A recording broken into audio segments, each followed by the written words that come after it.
আপনি কি কখনো খেয়াল করেছেন আপনার পরিচিত কেউ যখন বড় কোনো সাফল্য পায় তখন নিজের অজান্তে বুকটা একটু ধক করে ওঠে। হয়তো মুখে হাসি ফুটিয়ে অভিনন্দন বলছে, কিন্তু মনের ভেতর কেমন একটা বিষণ্ণতা কাজ করছে।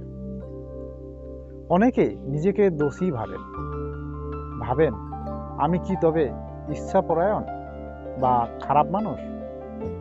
মনস্তত্ত্ব বলছে না, এটি আপনার মস্তিষ্কের অত্যন্ত স্বাভাবিক একটি প্রক্রিয়া। কেন এমন হয়, আজ আমরা জানব সেই রহস্য। মনস্তত্ত্বকে বলা হয় সোশ্যাল কম্পারিজন থিওরি। মানুষ প্রকৃতভাবে নিজেকে অন্যের সাথে তুলনা করে নিজের অবস্থান বুঝতে চায়। এই তুলনা হয় দুইভাবে। এক নাম্বার, যখন আপনি দেখেন কেউ আপনার চেয়ে পিছিয়ে আছে, তখন আপনি সাময়িক শান্তি পান। নাম্বার দুই, যখন দেখেন কেউ আপনার চেয়ে ভালো করছে, তখন আপনার আত্মমর্যাদা বা ইগো এক ধরনের ধাক্কা খায়। মনে হয় আপনি বুঝি পিছিয়ে পড়লেন। এই ধাক্কাটাই কষ্টের কারণ হয়ে দাঁড়ায়। আমাদের আত্মমর্যাদা সবসময় স্থির থাকে না। অন্যের সাফল্য অনেক সময় আমাদের নিজেদের অপূর্ণতা বা না পাওয়াগুলোকে আয়নার সামনে দাঁড় করিয়ে দেয়। যখন আপনার বন্ধু একটা ভালো চাকরি পায়, আপনার মস্তিষ্ক সেটাকে শুধু তার সাফল্য হিসাবে দেখে না, বরঞ্চ সেটিকে আপনার সাফল্য না পাওয়া হিসাবে প্রসেস করে। ফলে যে কষ্টটা অনুভব করেন সেটা আসলে অন্যের প্রতি ঘৃণা নয়, বরঞ্চ নিজের প্রতি একটা অসন্তোষ। গবেষণায় দেখা গেছে আমাদের মস্তিষ্কের রিওয়ার্ড সেন্টার বা আনন্দ কেন্দ্রটি সবসময় অন্যের সাফল্যে সাড়া দেয় না। অবাক করার বিষয় হলো, যখন আমাদের কাছের কেউ খুব সফল হয়, তখন অনেক সময় মস্তিষ্কে ব্যথার অনুভূতি জাগানি অংশগুলো সক্রিয় হয়ে ওঠে।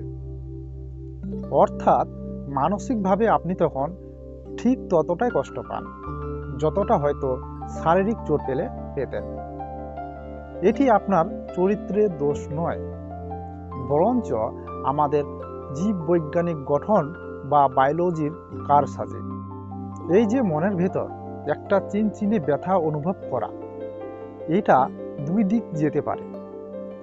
একদল মানুষ এই কষ্টকে ঈর্ষা বানিয়ে ফেলে এবং নিজের ক্ষতি করে, আর অন্যদল মানুষ তাদের ইমোশনাল ইন্টেলিজেন্স বা আবেগীয় বুদ্ধিমত্তা ব্যবহার করে এটাকে অনুপ্রেরণা হিসাবে নেয়। আপনার মানসিক দৃষ্টিভঙ্গি ঠিক করে দেবে আপনি অন্যের সাফল্য দেখে জ্বলে পুড়ে মরবেন, নাকি নিজেকে আরো উন্নত করার জেদ ধরবেন। রিসার্চ বলছে, যখনই আমরা বুঝতে পারি যে এই তুলনা করাটা মস্তিষ্কের একটা সাধারণ প্রোগ্রামিং মাত্র, তখনই আমরা এর উপর নিয়ন্ত্রণ পেতে শুরু করি। সচেতনভাবে ভাবুন, অন্যের জয় মানেই আপনার পরাজয় নয়। যখন আপনি অন্যের সাফল্যকে একটা লার্নিং সোর্স বা শেখার মাধ্যম হিসাবে দেখা শুরু করবেন, তখন দেখবেন আপনার ভেতরের সেই কষ্টটা ধীরে ধীরে কমতে শুরু করেছে। সংক্ষেপে বললে, মানুষ অন্যের সাফল্যে কষ্ট পায় কারণ আমাদের মস্তিষ্ক জন্মগতভাবেই তুলনা করতে পছন্দ করে। অন্যের ভালো থাকা অনেক সময় আমাদের নিজেদের খামতিগুলো মনে করিয়ে দেয়। মস্তিষ্ক অন্যের সাফল্যকে অনেক সময় ব্যক্তিগত পরাজয় হিসাবে ভুল করে। কিন্তু একবার যখন আপনি এই মানসিক খেলাটা বুঝে যাবেন, তখন অন্যের সাফল্য আর আপনাকে কষ্ট দেবে না, বরঞ্চ আপনাকে আরো বড় হওয়ার স্বপ্ন দেখাবে। মাইন্ড ইনসাইটে আমরা কাউকে জাজ করি না, আমরা শুধু মানুষের আচরণের পিছনের কারণগুলো খুঁজি।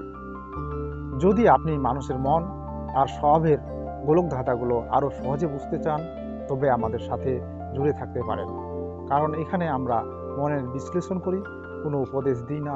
দেখা হবে পরের ভিডিওতে। ভালো থাকবেন, সুস্থ থাকবেন।